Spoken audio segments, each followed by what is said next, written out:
My next stop in Seattle is the popular Columbia City Farmers Market. For close to 20 years, this market has been providing the surrounding neighborhood with a huge variety of Washington-grown products. I met with the executive director, Chris Curtis, to learn about the goals of this market and how it got started. We're going to have a critical mass of farmers here every week. The majority of the vendors are going to be farmers, and you're going to be able to buy direct from farmers everything that's grown in Washington State. So that was our goal from the beginning, and we've been able to meet that goal every week, every year since then. Yeah, critical mass. I like that. A critical mass. No, it was important to us that at least 70% of our vendor base be farmers. What is the future of farmers markets?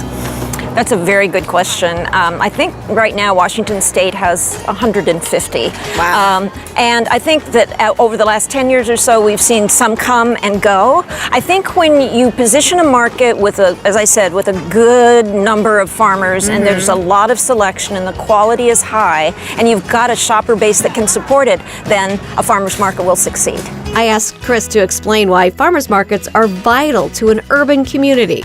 It kind of bridges a gap between rural and urban, and an important gap. I mean, customers and farmers get to know each other really well, and they see each other's families grow up. I mean, it's a wonderful connection that happens here at a farmer's market.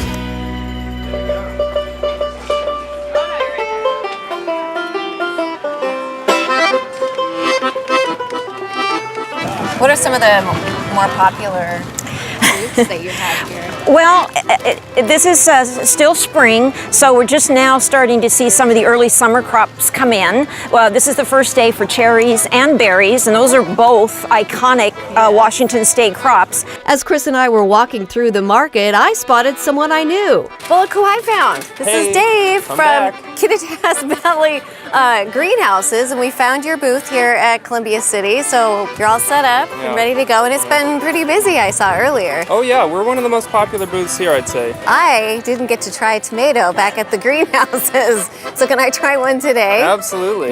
What would you suggest? So we have some of the smaller ones that I think I would like to try. Yeah, the cherries are definitely my favorite. Sweet baby girl. This great one here? taste, great name. Yeah, totally. Okay, I'm gonna try one of those.